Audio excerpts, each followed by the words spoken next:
नमस्कार, जय हिंद। कैसे आप सभी? तो आप सभी का एक बार मैं पुनः हार्दिक स्वागत, वंदन, अभिनंदन करता हूं। दोस्तों, ये जो क्लास है वो है आपकी स्पेशल रीट के एग्जाम्स के लिए। और हाँ, थोड़ा सा अगर विजुअलेशन वैसे तो सही होगा, अगर खराब नहीं होगा कोई इशू नहीं है।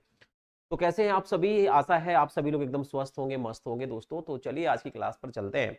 आज की जो क्लास है उसमें मैंने क्या किया है, PYQ निकाले हैं, यानी 2021 में रीट का एग्जाम कैसा आया था, उसमें प्रश्न कैसे आए थे, उस चीज को लेकर मैंने आज की एक क्लास है।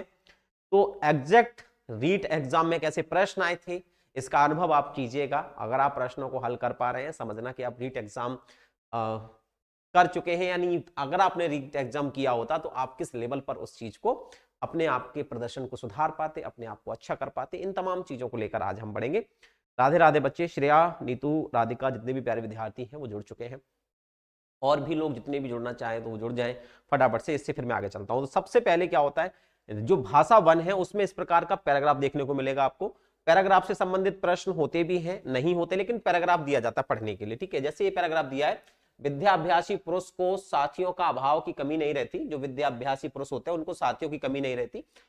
उसकी कोठरी में सदा ऐसे लोगों का वास रहता है जो अमर हैं, वे उसके प्रति सहानुभूति प्रकट करने और उसे समझाने के लिए सदा प्रस्तुत रहते हैं। कवि, दार्शनिक और विद्वान जिन्होंने प्रकृति के रहस्यों का उद्घाटन किया है, और बड़े बड़े महात्मा जिन्होंने आत्मा की गूढ़ रहस्यों की था लगा ली है, सदा उसकी बातें सुनने और उसकी शंकाओं का समाधान करने के लिए उद्यत रहते हैं।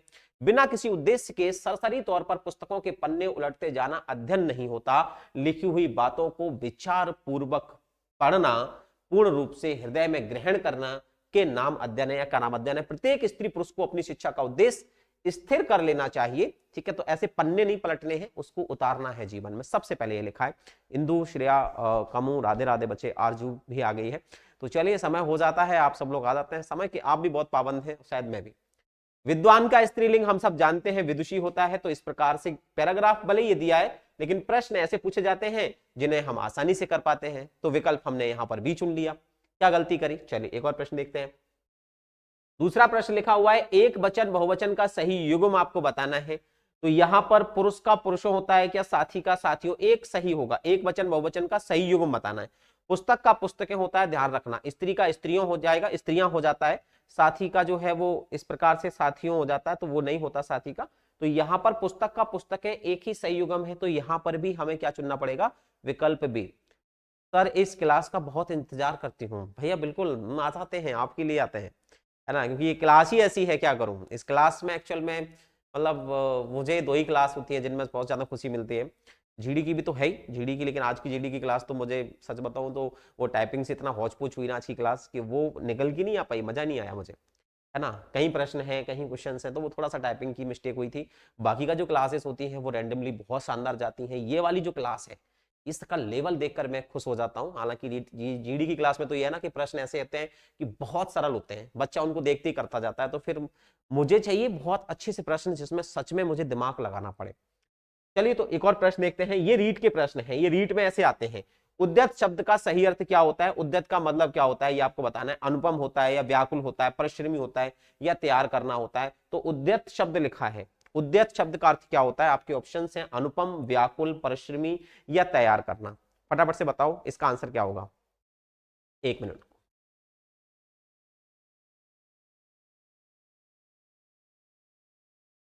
हाँ बस सर, ये क्लास हो। Okay sir.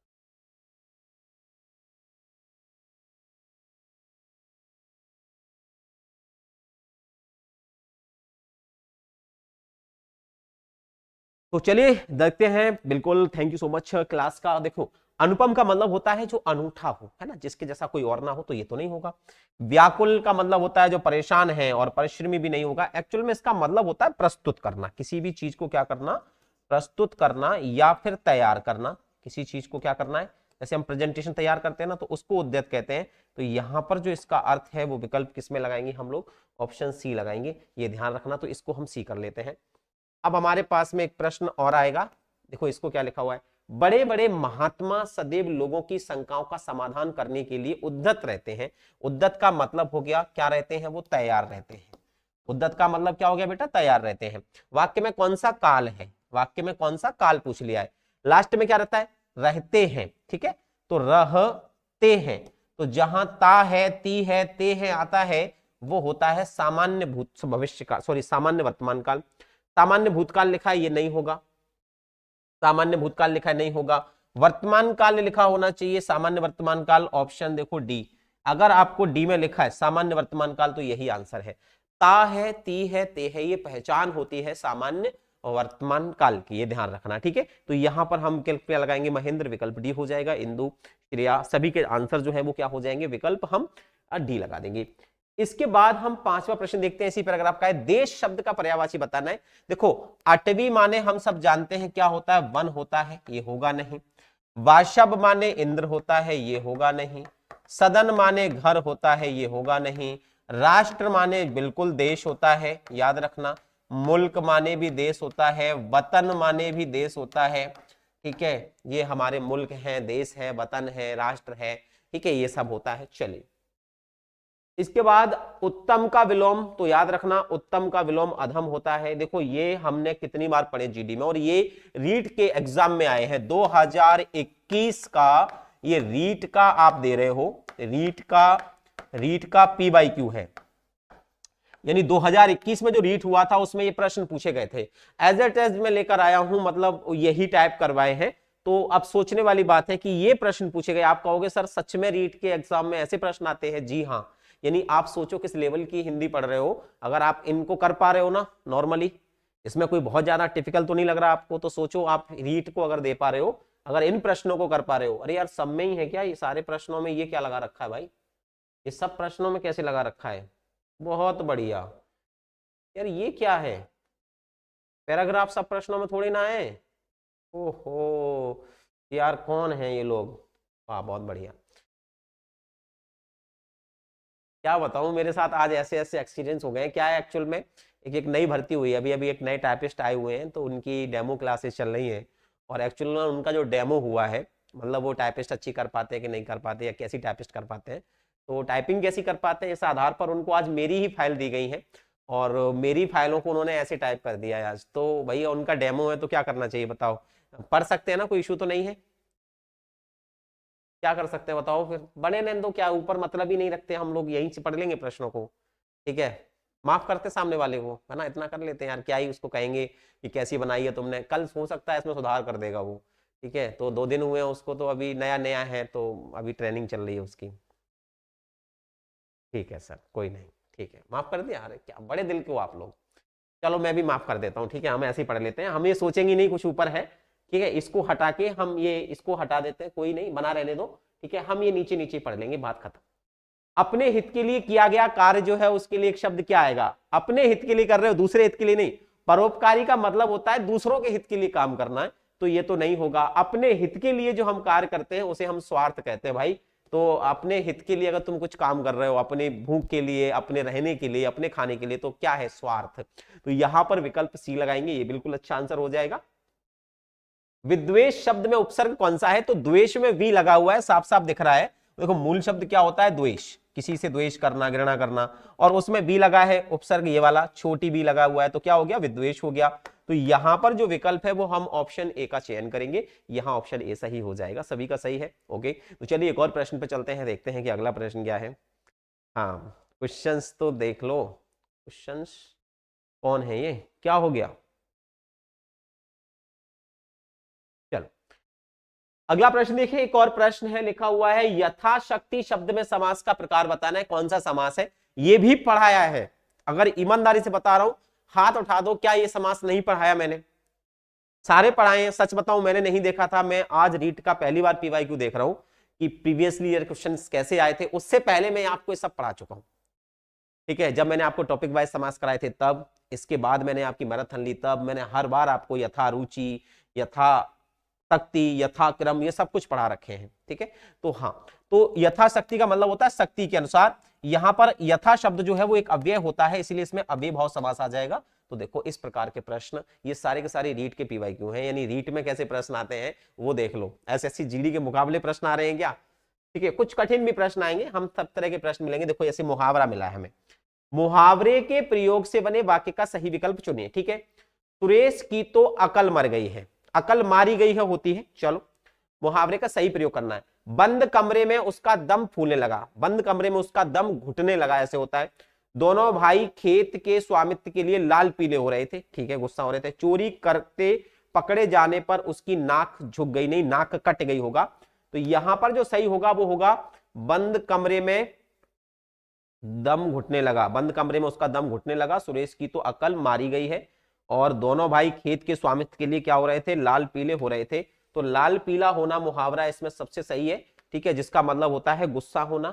तो यहां पर बाकी के में थोड़ा थोड़ा अंतर है, अकल मारी गई यहां पर होना चाहिए था, यहां पर होना चाहिए था दम घुटने लगा, और यहां होना चाहिए था नाक कट गई। गर्दन झुकती है और नाक, सर झुकता है, गर्दन झुकती है, लेकिन नाक क्या होती है, कटती है, वो ध्यान रखना है, ठीक है। तो यहां पर ये विकल्प आ जाएगा। अगला प्रश्न चलते हैं। हाँ भाई, इंग्लिश की क्लास नहीं होगी आज, छुट्टी है, कल होगी, है ना, आज सर छुट्टी पे हैं। चलो, हिंदी भाषा में वाक्य के हिंदी भाषा में वाक्य के मनुष्य अंग होते हैं। हिंदी भाषा में वाक्य के मनुष्य अंग होते हैं। क्या कहना क्या चाहते हैं?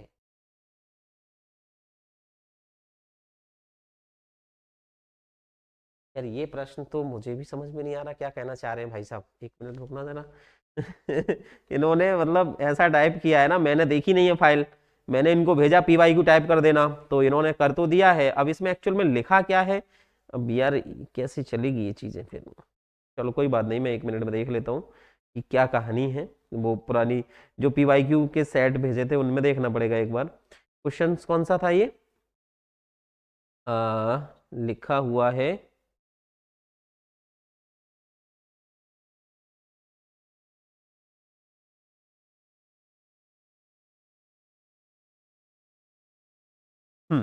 हिंदी भाषा में वाक्य के जो है वो मुख्य अंग, जिसको कहते हैं मुख्य, लिखा हुआ है कोई ना, मुख्य अंग होते हैं, ध्यान रखना। तो भाषा में वाक्यम के जो मुख्य अंग हैं वो 3 होते हैं, याद रखना। एक सरल, रचना के आधार पर कह सकते हो उनको, एक सरल होता है, एक मिश्रित होता है, मिश्रित होता है, और एक संयुक्त होता है, ये ध्यान रखना है।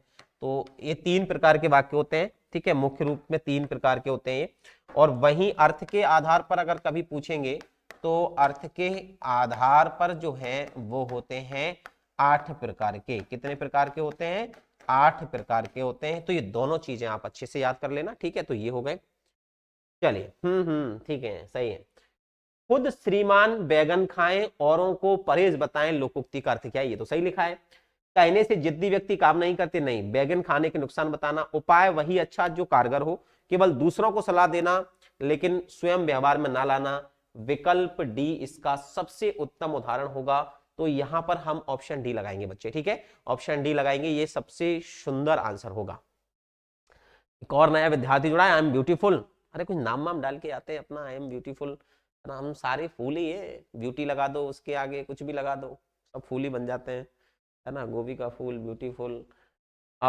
ठीक है, तो ये हो गया। अगला प्रश्न देखते हैं। 13वां प्रश्न देखो एक बार, परोपकार में किस संधि का प्रयोग हुआ है? तो परोपकार को तोड़ना पड़ेगा संधि पहचानने के लिए। मैं यहां तोड़ता हूं, तोड़ने के लिए मुझे एक पहचान मिली है, ओ की मात्रा। और ओ की मात्रा जो होती है, इस ओ की मात्रा को हम गुण कहते हैं, गुण स्वर कहते हैं। और गुण स्वर किससे बनता है? गुण संधि से बनता है। तो यहां पर ये तो आंसर हो गया पहली चीज। तोड़ते कैसे हैं ये हमें पता है, ओ की मात्रा जो बनती है वो बनती है आ और ऊ से। तो इसका मतलब है प्लस के पहले मुझे ऊ लिखकर और ओ के बाद से जो शब्द है वो लिख दूंगा, और पीछे में पा लिखूंगा। रा पे कौन सी मात्रा लगानी है मुझे? छोटे आ की। रा पे छोटे आ की मात्रा ऐसे लगती है, तो मूलतः शब्द बनता है परधन उपकार, यानी गुण स्वर संधि हो जाएगी, यानी विकल्प आंसर हम बी लगाएंगे। 14वां प्रश्न है कि मुझे विश्वास है कि उन्हें किसी अन्य बंदी से नहीं मिलने दिया जाता था। उक्त वाक्य है, सरल वाक्य है। मुझे विश्वास है कि, सबसे पहले तो की लग गया है, और जैसे ही की आ जाता है तो ये बन जाता है मिश्र वाक्य। ध्यान रखना बच्चे, जो की व्यवस्था है वो मिश्र वाक्य में होती है, ठीक है। इसलिए किंतु, परंतु, या, अथवा, इन सब की व्यवस्था होती है आपके संयुक्त वाक्य में। और सरल वाक्य में ध्यान रखना एक ही विधेय होगा और एक ही उद्देश्य होगा, तो ये मिश्र वाक्य हो जाएगा बच्चे। यह कर दो, मैं तो चाहता हूं प्लीज आप ऐसा कर पाओ, मुझे बड़ी खुशी होगी। पर तुम मिठाई मत बांटना, मैं बांट दूंगा, लेकिन बस तुम एक खुशखबरी तो दो मुझे। आप ये कोई बोल के तो दिखाओ कि yes sir I am done it, मैं देखना मैं मिठाई बांट दूंगा, ऑनलाइन बांट दूंगा, और बताओ तुम्हारे घर तक पहुंचा दूंगा, ठीक है। बस तुम लोगों का जब हो जाएगा ना तो मुझे एक संतुष्टि मिलेगी कि चलो ठीक है यार, मतलब जिन्होंने मतलब जो हमसे जुड़े या जिन्होंने इतनी मेहनत करी उनकी मेहनत सफल हो जाए। एक गुरु को, एक शिक्षक को, एक अध्यापक को, एक बड़े भाई को, एक दोस्त को, और मुझे लगता है कि एक साथी को, और क्या चाहिए? यही चाहिए कि जो हमारे साथ हैं, हमसे जुड़े हुए हैं, जो हमारे साथी हैं, जो हमारे विद्यार्थी हैं, है ना, तो उनका हमेशा अच्छा हो, हमेशा सपोर्ट हो, हमेशा उनको सफलता मिले। आखिरी तक यही आरजू रहती है, मुझे ऐसा जहां तक प्रतीत होता है। एक ही संसार में ऐसा व्यक्ति है जो गुरु, जो चाहता है कि भाई उससे जुड़े हुए लोग, माता पिता और गुरु, ये दो ही लोग हैं जो चाहते हैं जीवन में जो उनसे जुड़ा हो उनका भविष्य बढ़े, उनका ख्याति बढ़े, उनका सम्मान बढ़े। और बदले में इतनी लालसा रहती है कि भाई बस कि चलो साहब पता चलेगा कि कहाँ पढ़े थे, वहां पढ़े थे, किसने पढ़ाया था, अरे कोई भूपेंद्र सर थे, वो पढ़ाते थे, बहुत अच्छा पढ़ाते थे। कभी अगर आपने ऐसा बोल दिया किसी से, तो ये जीवन जो है वो कहीं ना कहीं प्राउड फील कराता है कि चलो हमने जो किया, हमने जो कर्म किए, वो कहीं ना कहीं हद तक अच्छे। चलिए 15वां प्रश्न देखते हैं।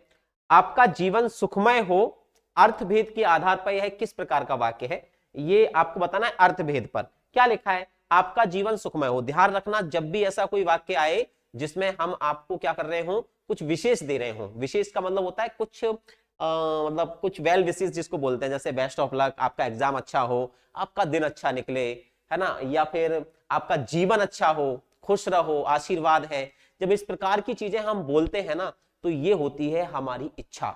और जहां इच्छा होती है वहां कौन सा वाक्य होगा? इच्छावाचक वाक्य होगा। ऑप्शन देखो, कहीं इच्छावाचक वाक्य लिखा है क्या? आप कहोगे गुरुजी ऑप्शन बी में इच्छावाचक लिखा हुआ है, तो बिल्कुल यही तो लगाना था। तो यहां पर हम ऑप्शन क्या चुनेंगे? ऑप्शन बी का विकल्प चुनेंगे, इच्छावाचक वाक्य इसके अंतर्गत होगा।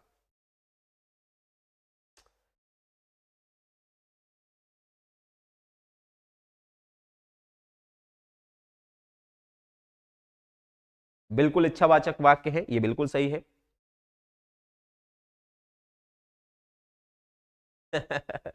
हाँ भाई बिल्कुल, कहते हैं ना, सर्वे भवन्तु सुखिनः सर्वे सन्तु निरामया, तो ऐसा होना चाहिए, है ना। जिस समास में सामासिक पद के दोनों पदों में विशेषण, विशेष या उपमेय उपमान होते हैं, उसे कौन सा समास कहते हैं? तो ध्यान रखना, विशेषता बताने वाले समास या फिर उपमेय उपमान का मतलब होता है तुलना।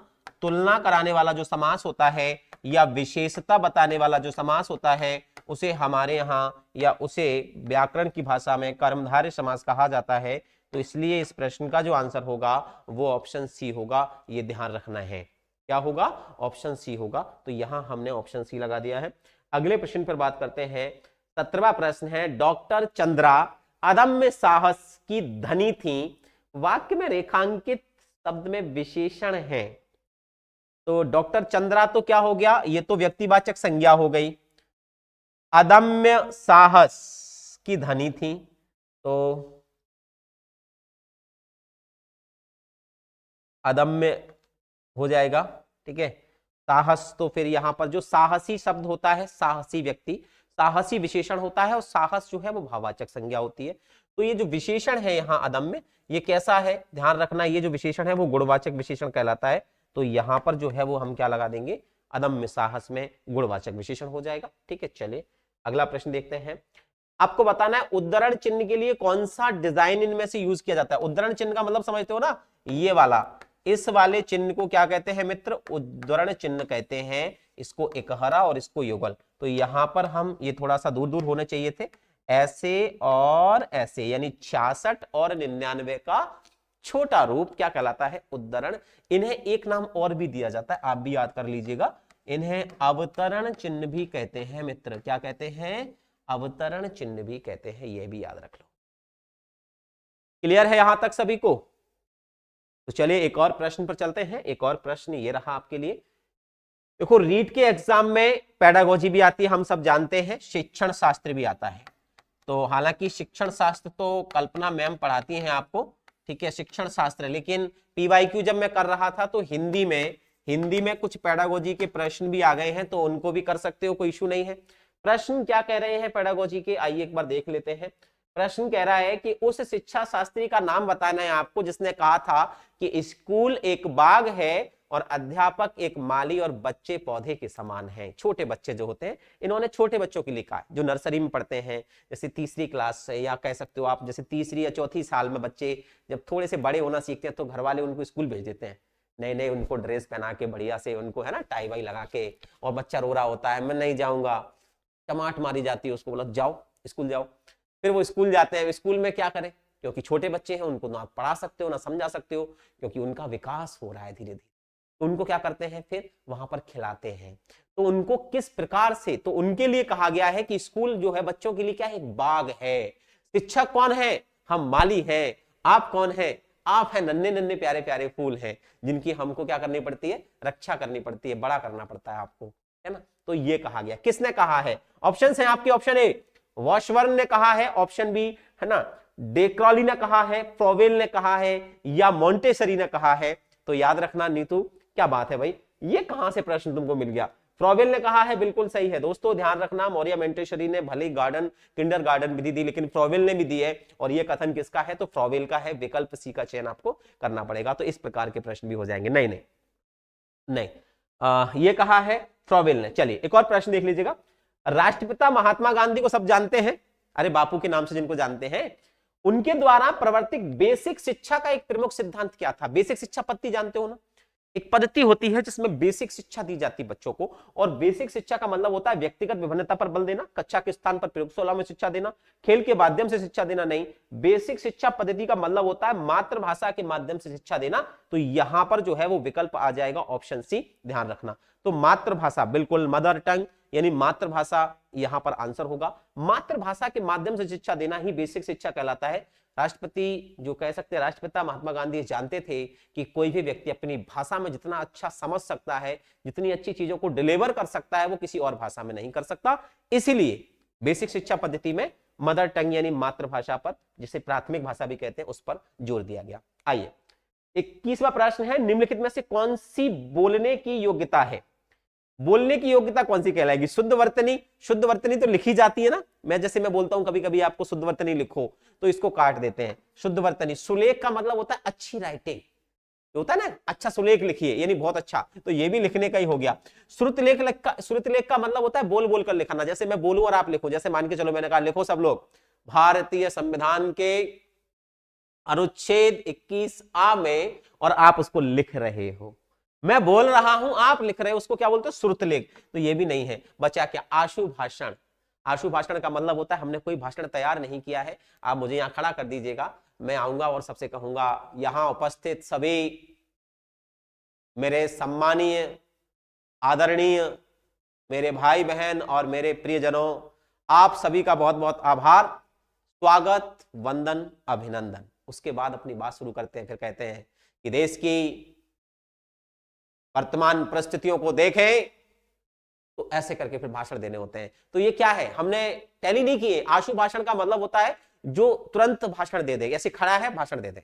जैसे नेता होते हैं, मोस्टली नेता जो बोल बोल के इतने एक्सपीरियंस हो जाते हैं, वो पढ़े लिखे भले नहीं होते, उनसे कहोगे भाषण दो, 50 लोगों के सामने, जनता के सामने जाके भाषण देने लगेंगे, तो उसको बोलते हैं आशु भाषण। ठीक है, तो ये कैसी, ये जो कह सकते हो कला है, ये जो विधि है, वो कहलाती है बोलने की योग्यता। ठीक है, तो यहां पर बोलने की योग्यता कौन सी है, तो आशु भाषण है। ठीक है, जैसे कि मोदी जी देते हैं, हाँ मान सकते हो इस चीज को आप, हाँ ठीक है, लेकिन वो तैयारी करके जाते हैं, तो मैं गलतफहमी है इस चीज की कि वो ऐसे ही बोल देते हैं। तैयारी करके जाते हैं वो भी, मोस्टली उनकी तैयारी में उनके पास पूरी टीम है, उनके पास जो तैयारी कराती है। कैमरे के सामने टेलीप्रॉम्प्टर होता है, उसमें उनकी डिटेलिंग होती है, फाइलिंग होती है, सारी चीजें होती हैं, वो प्रिपेयर करके जाते हैं। छोटी मोटी चीजें बोलते बात अलग है, लेकिन जब भी कहीं भाषण होते हैं, कभी होते हैं, तो वो टैली करके जाते हैं उसको चीज को। ठीक है, तो वो ऐसे तो गड़बड़ी हो जाएगी, और छोटी सी गलती हो गई ना प्रधानमंत्री से, तो रील्स बन जाएंगे उस पर, इसीलिए सोच समझ कर बोलना पड़ता है।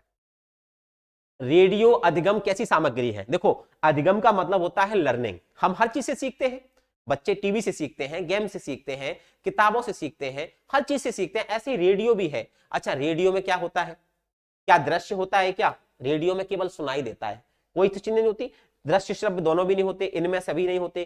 केवल रेडियो से हम कौन सी चीज सीख सकते हैं, और वो है सुनने वाली चीजें सीख सकते हैं। ये आकाशवाणी का भोपाल केंद्र है, और आप सुन रहे हैं मतलब किसी से भी समाचार। आज प्रधानमंत्री मोदी ने महाकुंभ जाकर यात्रा की, और वहां कुंभ स्नान किया। इस संक्षेप में उत्तर प्रदेश के मुख्यमंत्री आदित्यनाथ ने कहा, या जो भी है वो फिर ऐसे बोलते जाते हैं, तो वो ऐसे भाषण होते थे। तो रेडियो में, आकाशवाणी में जो सुनने की उस समय सक्रियता थी वो बहुत ज्यादा थी। अब क्या है ना, लोगों के पास बहुत ज्यादा चीजें आ गई। नहीं, पहले रेडियो से लोग हर चीज सुन लेते थे और उसको वो इमेजिनरी कर लेते थे। तो ये श्रव्य अधिगम सामग्री है रेडियो। टेलीविजन कैसी है, तो टेलीविजन में श्रव्य और दृश्य दोनों आ जाएंगे, ध्यान रखना। डिजिटल बोर्ड कैसा है, श्रव्य और दृश्य दोनों आ जाएंगे। लेकिन रेडियो कैसा है, तो श्रव्य अधिगम का मतलब होता है, हाँ, लर्निंग सिस्टम, सीखने का सिस्टम अधिगम, और श्रव्य का मतलब हो गया लिसनिंग। ठीक है, ये ध्यान रखना। सब जगह पहुंचा दो, चुप करो। यहां देखते हैं, जहां धरती और आकाश मिलते हुए दिखाई देते हैं वहां के लिए एक शब्द क्या होगा, बताओ। जहां धरती और आकाश दिखाई देते, तो जान के चले कि ये ऊपर आकाश है और जहां धरती, ऐसा लगता हो कि यहां पर धरती है और ये नजारा मुझे दिखाई देता है जब समुद्र के पास होता हूं मैं, या फिर बड़े पहाड़ों पर होता हूं, है ना, जहां सूरज छिपता हुआ दिखाई सा देता है। तो ऐसा लगता है कि इस प्रकार से दिखाई देता है दूर से, कि ये वाला कॉर्नर जो एक कॉर्नर है मिले हुए हैं। तो जहां आसमान और धरती मिले हुए से दिखाई देते हैं, से प्रतीत होते हैं, ऐसे स्थान को क्षितिज कहते हैं।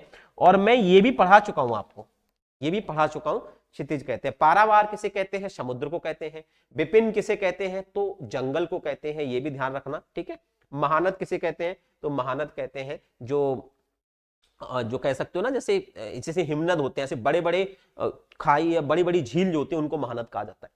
उन्होंने सभी लोगों में ईश्वर के दर्शन किए, वाक्य में रेखांकित शब्द बताना है क्या है, तो उन्होंने सभी लोगों में ईश्वर के दर्शन किए, तो मैं यहां अंडरलाइन कर देता हूं ईश्वर। ठीक है, अब आपको बताना है यहां पर कि ईश्वर क्या है यहां पर। तो याद रखना बच्चे, क्या सर्वनाम है ईश्वर, भाववाचक संज्ञा है ईश्वर, जातिवाचक संज्ञा है या व्यक्तिवाचक। तो ध्यान रखना, ईश्वर किस में डालोगे, इसको जातिवाचक संज्ञा में डालना। ठीक है, ईश्वर अलग अलग है, जैसे ईश्वरों के नाम मतलब भगवान, और भगवान अलग अलग, जैसे माने का विष्णु, शिव, तो ये नाम हो गए, तो ये व्यक्तिवाचक संज्ञाओं में चले जाएंगे। लेकिन मैं ईश्वर कह रहा हूं, हे ईश्वर प्रार्थना सुनना, है ना, या यहाँ पर भगवान का मंदिर है, अब कोई से भगवान हो सकते हैं, तो वो जातिवाचक में जाएंगे, ध्यान रखना।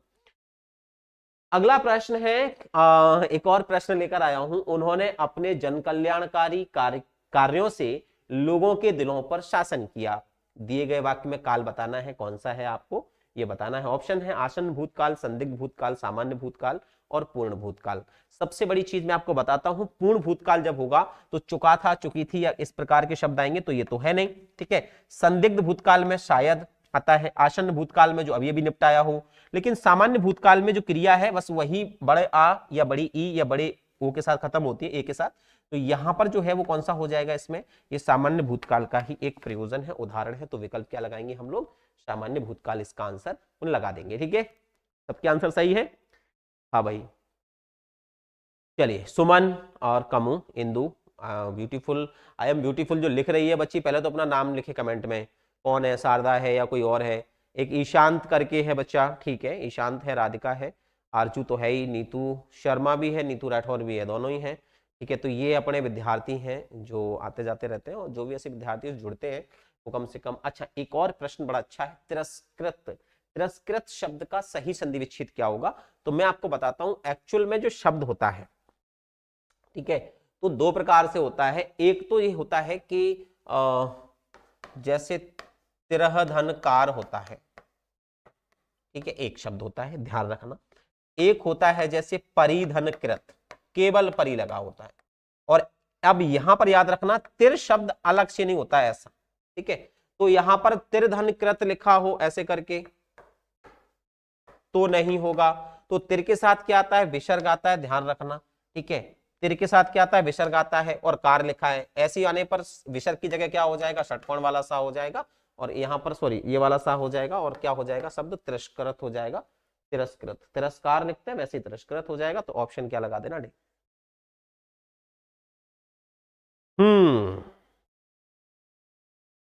ठीक है भैया, ब्यूटीफुली नाम है, कितना अच्छा नाम रखा घर वालों ने, थैंक यू सो मच। हाँ, बदल ले, कुछ अच्छा नाम रख ले अपना। जिस वाक्य में किसी, ये भी अच्छा नाम है वैसे, नीतू क्या बुरा नाम है, ठीक है। जिस वाक्य में किसी काम या बात का होना पाया जाता है वह है।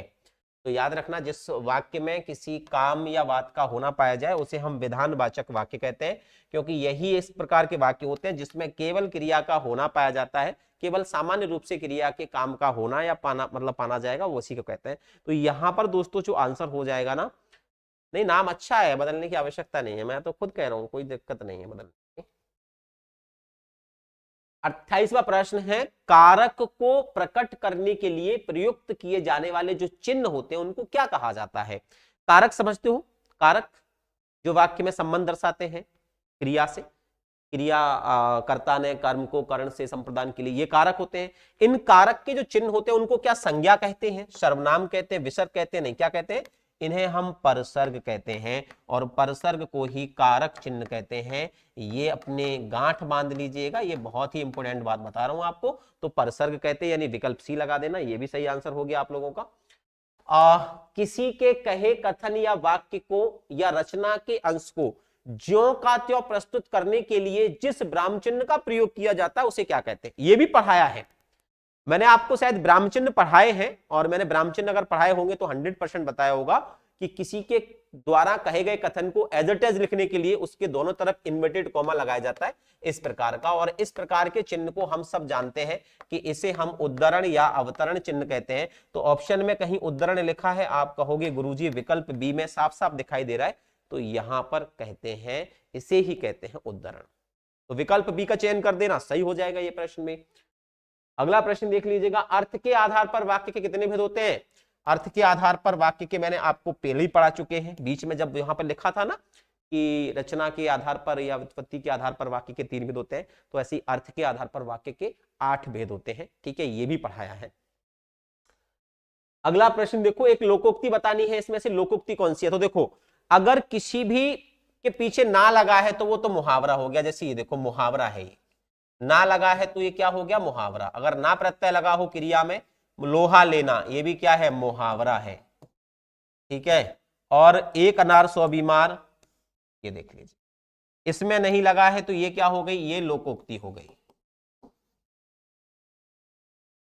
ठीक है, ऐसे ऐसे चीजें करी जाती हैं, ऐसे समझा जाता है, तो ऐसे हम इसको पकड़ लेंगे। ठीक है बच्चे, एक और प्रश्न देख लीजिएगा। हाँ, वस्तु कम और चाहने वाले अधिक, इसका अर्थ होता है। लोहा लेने का मतलब होता है टक्कर लेना, मुकाबला करना। लाल पीले का मतलब होता है गुस्सा हो जाना, यानी क्रोधित हो जाना। ठीक है, व्यायाम शब्द का संधि विच्छेद जो है वो होता है विधन आयाम। क्या होता है? विधन आयाम। यहां पर यण स्वर संधि के कारण ई से निर्मित होता है या, और जब ई से या बन जाता है तो वाह, इसमें बढ़िया का डंडा और फिर या और फिर मां, इस प्रकार से शब्द बनता है व्यायाम। तो विधन आयाम। संधि कौन सी है? तो संधि है यण स्वर संधि। कौन है? यण स्वर संधि। ठीक है, ये ध्यान रखना है। अगला प्रश्न देख लीजिएगा एक बार। 33वां प्रश्न है, ईंट से ईंट बजाना मुहावरे का अर्थ क्या होता है? बोला ईंट से ईंट बजा देंगे तुम्हारी। तो ईंट से ईंट बजाने का अर्थ क्या होता है, कौन बताएगा? व्यापम में वी और आ उपसर्ग है। हाँ बिल्कुल है। तो व्यापम में क्या है? व्यापम में अकेले में थोड़ी ना है, वी और आ उपसर्ग है, याद रखना, याद रखना, वी और बड़ा आ उपसर्ग है। ठीक है, ये दोनों उपसर्ग है, जबकि छोटा आ जो है वो हिंदी का उपसर्ग है, यह भी ध्यान रखना है ना, ये भी उपसर्ग है, और आ प्रत्यय भी होता है। ईंट से ईंट का मतलब होता है करारा जवाब देना, मुझे लगता है यही सही आंसर होगा। कड़ा मुकाबला नहीं, ईंट से ईंट बजा देने का मतलब होता है करारा जवाब देना। बहुत मेहनत करना, तेज आवाज करना नहीं होगा, विकल्प भी लगा देना, सही हो जाएगा। ठीक है, निम्न में से क्रिया विशेषण बताना है कौन सा है? तो यह तो क्रिया विशेषण नहीं है, सर्वनाम है। बाहरी क्रिया विशेषण है क्या? बाहर से बाहरी, तो ये नहीं होगा, विशेषण बन जाएगा। रंगीन भी नहीं होगा। धीरे धीरे शब्द जो है वो क्रिया विशेषण है। और कौन सा क्रिया विशेषण है? तो रीतिवाचक क्रिया विशेषण के अंतर्गत ये शब्द आता है। धीरे धीरे चलना, धीरे धीरे बोलना, धीरे धीरे सुनना, धीरे धीरे खाना, धीरे धीरे पीना, धीरे धीरे पढ़ना। ठीक है, 35वां प्रश्न देख सकते हो, एक विभक्ति दी है को, लिखा हुआ है कारक चिन्ह का प्रयोग होता है, यानी ये जो है वो किस में आता है? ये दो में आता है। एक तो आता है कर्म की विभक्ति होती है एक्चुअल में को, और ये संप्रदान में तब आता है, ये संप्रदान में तब आता है को विभक्ति जब आती है जब किसी को देने का भाव हो। कोई भी चीज अगर आप दे रहे हो, किसी को देने का भाव हो, और ऐसा देना कि कभी वापस ना आए लौट के। जैसे भिखारी को दिया हुआ पैसा वापस तो नहीं लेते हम, अगर किसी गरीब को भोजन दे दिया तो वापस तो नहीं लेते हम। तो ऐसी कोई भी चीज जो किसी को दे दी और को विभक्ति है तो वो संप्रदान में भी आती है और कर्म में भी आती है। तो कहीं संप्रदान और कर्म लिखा हो तो उन दोनों में ही आती है, तो हम विकल्प भी चुन सकते हैं दोस्तों। ठीक है, देने के योग में। वेरी गुड, बहुत शानदार, उम्दा, बहुत शानदार पढ़ते हो आप लोग तो यार। हाँ भाई, पेडागोजी से प्रश्न है, पेडागोजी तो समझ में आती है ना। चलो थोड़ा सा देखते हैं शिक्षण शास्त्र क्या कहता है। ओ भाई, लिखा है भाषा शिक्षण विधियों में कौन सी विधि प्राथमिक विद्यालय के बच्चों के लिए नितांत व्यर्थ है। ऐसी कौन सी विधि है जो प्राथमिक का मतलब होता है कक्षा 1 से लेके 5वीं तक के बच्चों के लिए मतलब काम की नहीं है। वो विधि जो है वो LKG, UKG और नर्सरी तक ही है। ऐसी कोई विधि है क्या? बिल्कुल है, ऐसी विधि है मॉन्टेसरी पद्धति या मॉन्टेसरी विधि, जिसमें वो केवल और केवल LKG, UKG को बताती हैं। वो कहती हैं किंडरगार्टन, जिसे बाल उद्यान विधि भी कहते हैं, किंडरगार्टन हो गया, अपर गार्डन हो गया और नर्सरी हो गई। ठीक है, तो इसलिए वो फिर प्राथमिक बच्चों के लिए व्यर्थ हो जाती है, वो इसमें पढ़ाई नहीं होती, इसमें केवल खेला जाता है। वो मॉन्टेसरी के नाम से जानी जाती है। अगला प्रश्न देखिए एक बार। हाँ, प्रोजेक्ट किलपैक्टर की है। नहीं नहीं नहीं नहीं नहीं नहीं, प्रोजेक्ट प्रणाली अलग हो गई, वो ये विधियां होती हैं इसमें, है ना, तो याद रखना। अगला प्रश्न देखते हैं। हाँ, भाषा शिक्षण में संरचनात्मक उपागम का अर्थ क्या होता है, मुझे बता दीजिएगा एक बार। चलो कोई भी बता दो आप में से, क्या होता है संरचनात्मक उपागम? उपागम का मतलब समझते हो? हाँ, तो क्या होता है इसका मतलब? तो याद रखना, इसका मतलब होता है बालकों को कविता पाठ करवाना, बालकों को श्रुतलेख लिखवाना, भाषा की मूल संरचना का संरक्षण करवाना या भाषा के विकास में प्रवणता लाना। तो ध्यान रखना, संरचनात्मक उपागम का मतलब होता है कि किसी चीज को कह सकते हो पढ़ाना, या कह सकते हो किसी चीज का वाचन करवाना, या कह सकते हो कि जैसे पाठ पढ़ाना। ठीक है, तो याद रखना उसको कहते हैं संरचनात्मक शिक्षण। तो इसके अंदर क्या कराते हैं? इसके अंदर हम शिक्षा को पढ़ाते हैं, यानी कोई भी पुस्तक है या कोई भी लेख है उसको पढ़ाने का प्रयास करते हैं। तो जब पढ़ने की ये शिक्षा है तो बालकों को क्या कराना? फिर कविता पाठ कराना। तो पाठ कराने को हम क्या कहेंगे? वाचन कहेंगे। तो यहाँ पर विकल्प ए आंसर हो जाएगा, ध्यान रखना। श्रुतलेख नहीं होगा, भाषा की मूल संरचना का संरक्षण करवाना नहीं, भाषा के विकास में पूर्णता नहीं, बालकों को कविता पाठ कराने को हम क्या कहते हैं? संरचनात्मक उपागम कहते हैं। तो विकल्प ए लगा देना यहाँ पर। अगला प्रश्न देखते हैं। आजकल विद्यालयों में प्रयुक्त प्रोजेक्टर की व्यवस्था स्मार्ट कक्षा शिक्षण में सहायक होती है। ये बात तो बिल्कुल सही है भाई, प्रोजेक्टर लगी हुई है आजकल विद्यालयों में और प्रॉपर उसमें वीडियो चलती है, ऑडियो चलती है। ठीक है, श्रव्य साधन के रूप में आप इसे देख सकते हो क्या? नहीं। दृश्य साधन के रूप में भी देख सकते हो क्या? हाँ, लेकिन अकेला नहीं। प्रोजेक्टर पे तो दोनों ही काम हो जाते हैं, आप तो श्रव्य भी है दृश्य भी है, क्योंकि प्रोजेक्टर में तो वॉइस भी होती है। तो खेल गतिविधियों के दृश्य के रूप में नहीं, हम इसे देखते हैं श्रव्य व दृश्य साधन के रूप में, क्योंकि प्रोजेक्टर में दोनों ही काम हो जाते हैं, दृश्य भी हो जाता है और श्रव्य भी हो जाता है। ठीक है, तो प्रोजेक्टर जैसे लगे होते हैं ना, तो जैसे मूवियां जो चलती हैं बड़े बड़े हॉल में, वो प्रोजेक्टर के माध्यम से चलती है, उसमें प्रोजेक्टर चलता रहता है और वॉइस आती रहती है। आधुनिक भारत के इतिहास के इस स्वर्णिम भविष्य में आपको दिखाई देता है ये अभिलेख, जिसे कहते हैं सांची का स्तूप। यह अभिलेख बनवाया गया अशोक के द्वारा। इसके अंदर स्थित हैं मौदगलीपुत्तिस्य की अस्थियां। कहां पड़ता है सांची? मध्य प्रदेश के रायसेन में। तो इस प्रकार से आवाज आएगी और आपको फोटो वोटो दिखाएंगे प्रॉपर। तो ये श्रव्य और दृश्य के साधन के रूप में आप इसे देखते हैं। ठीक है, तो ये हो गया ऑडियो वीडियो। हाँ बिल्कुल। कक्षा में बालक के पिछड़ेपन का कारण क्या होता है, ये और बता दीजिएगा आप मुझे। कक्षा में ऐसा होता है ना, जैसे बालक पिछड़ जाते हैं, एक तो पीछे बैठते हैं बेंच पे, ऐसा तो नहीं है उसकी वजह से, या फिर लड़के जो है वो मतलब तोते से रहते हैं, ऐसा कुछ हो सकता है क्या? क्या कारण हो सकता है? बालक का मेधावी होना? अरे पिछड़ापन का कारण है तो मेधावी माने तो इंटेलिजेंट होना होता है। बच्चा पिछड़ेगा कब? बालक नटखट होगा तब पिछड़ेगा? ना ना ना ना ना, नटखट बालक तो इंटेलिजेंट होते हैं, उनके अंदर तो सारी कलाएं होती हैं, उद्यम भी करते हैं, पढ़ते भी हैं, नंबर भी अच्छे लाते हैं। तो नटखट बालक इसके अंदर नहीं आएंगे। अरे नटखट बालक कैसे आ जाएगा? नटखट तो मैं भी था, इसका मतलब क्या? मतलब मैं पिछड़ गया था क्या क्लास में? सबसे अव्वल आता था, उद्यमी था लेकिन इंटेलिजेंट था, तो वो नहीं कह सकते हम। बालक में हीन भावना को ना, बालक का प्रारब्ध होना। देखो, भाग्य से कभी भी बालक को बेवकूफ मत समझना, पिछड़ेपन का एक ही कारण हो सकता है कि बालक में हीन भावना आ जाती है कि मैं यार कमजोर हूं, मैं पढ़ नहीं पाऊंगा, मैं दूसरों से कॉपी लेकर ही कर पाऊंगा, मैं जीवन में कभी आगे बढ़ ही नहीं पाऊंगा।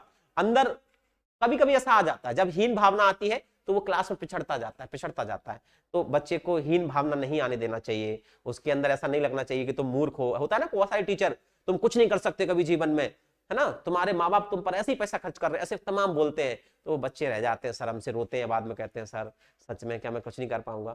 तो वो भावना नहीं आनी चाहिए। हीन भावना का मतलब होता है कि हम अपने आप को कम नहीं समझें, ठीक है। भगवान ने ये नहीं बनाया, है ना, तो कहते हैं ना कि एक काट की रोटी क्या छोटी क्या मोटी, तो ऐसा ही सिस्टम है जीवन में। भगवान ने जिसको जैसा बनाया वो उसके लिए अच्छा है।